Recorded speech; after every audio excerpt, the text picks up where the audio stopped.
This is ABC News Nightline. Reporting from Washington, Ted Koppel. There is tonight a new statue in place in Washington. It is a part now of the Vietnam Memorial. What follows is the extraordinary record of that statue's creation and what its creator intended. Vietnam veterans as models. I used a lot of, kids who obviously weren't old enough to have served in Vietnam. But I just wanted to get, as I said, a typical image of the kind of kid that would have been there.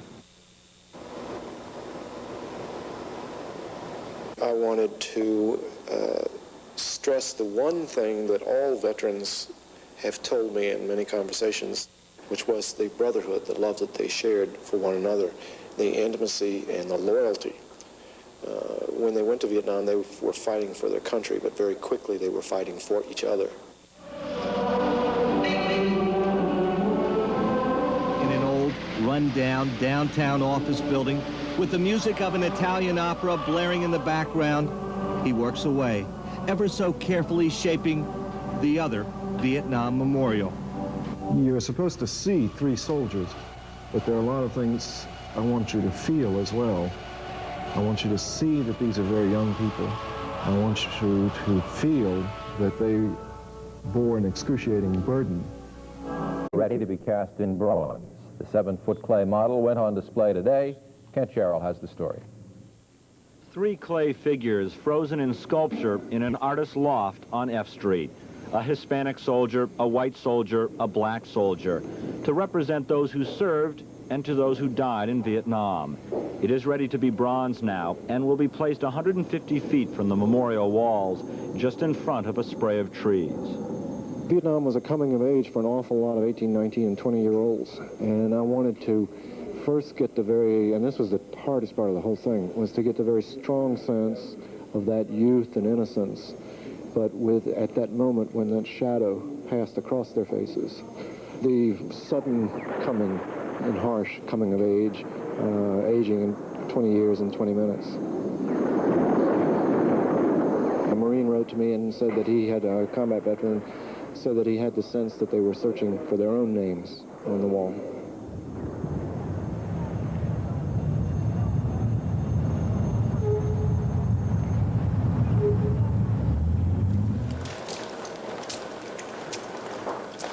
A lot of times people come upon a heroic piece of sculpture and they just assume it's always been there. It just existed. All of a sudden it came into being, but you know what went into it.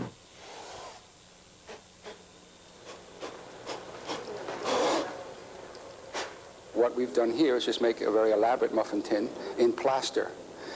When we take it back to New York, we'll cast a plaster muffin inside this mold, and it'll come out looking like Mr. Hart's soldiers, only in plaster. Well, usually it's a scary moment, but actually I've worked with Bruce and Vanessa Hoheb for so long that I have such faith in them. If we mess it up, if we have an accident, if we don't know what we're doing, any one of 100 things go wrong, his 2 years, Mr. Hart's 2 years of work just evaporate. It's going to take us 8 days for the molding here in Washington. The 3 plaster casts will take another 2 weeks. Then the foundry's work, casting them into bronze, will take about 4 months, which is really moving. After all of the pieces are cast and finished, we now have 36 or 38 separate little pieces of the monument. These then have to be fitted together, welded together, and then assembled. And that's what you finally see here. It's very important that they work with the model so that it's identical to the original plaster. Washington is so simple in design, yet it evokes the deep, complex memories Americans have about the Vietnam War. About 10,000 people visit the monument daily, placing flowers by the stark black walls, taking pictures of the names of those who fought and never returned. But many thousands of soldiers fought and survived, and for them, Bob Simon reports, a new addition has made the memorial complete. Another veil was lifted from Vietnam today, revealing 3 American soldiers. Lonely, lost, and bewildered they seemed, more confused than combative. In the words of the sculptor, the face of youth across which passed the shadow of war.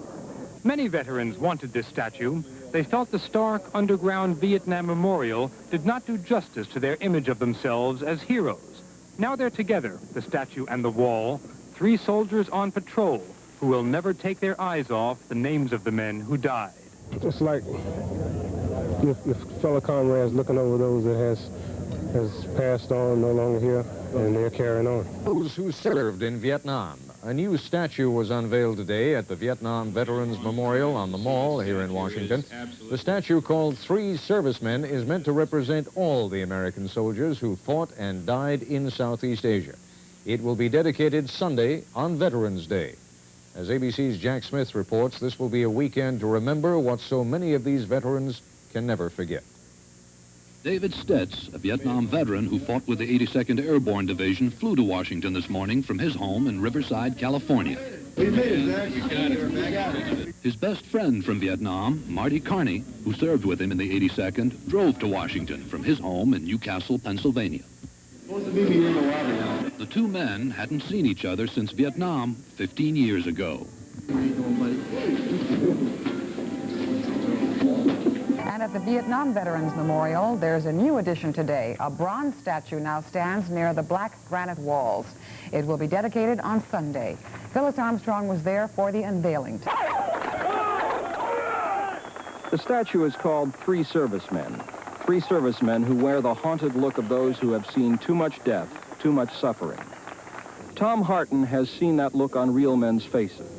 He was an Army platoon leader in Vietnam, now heads a Dallas counseling program for veterans of that war. He flew here last night because he felt the unveiling would be a historic occasion.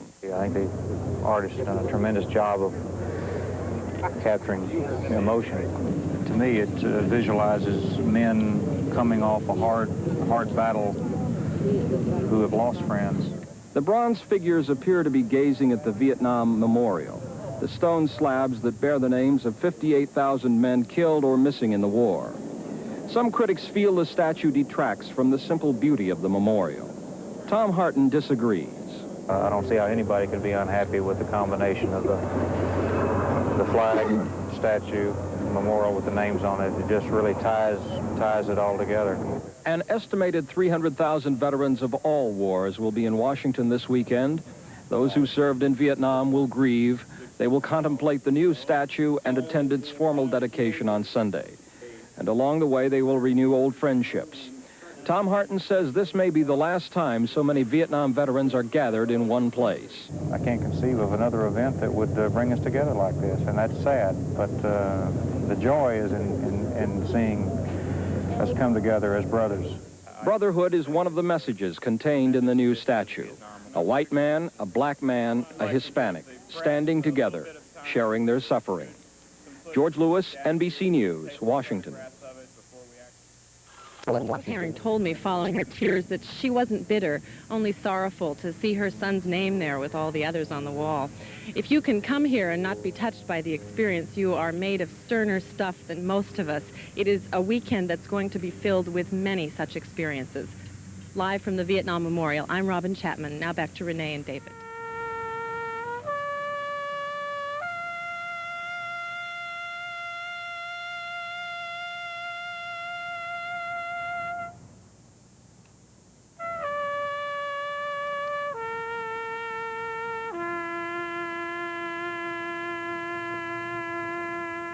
If the Vietnam War is beginning to be history, this weekend will be history too.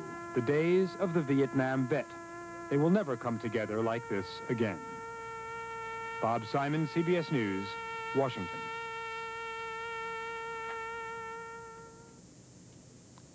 And that's the CBS Evening News for this Monday. Dan Rather, good night.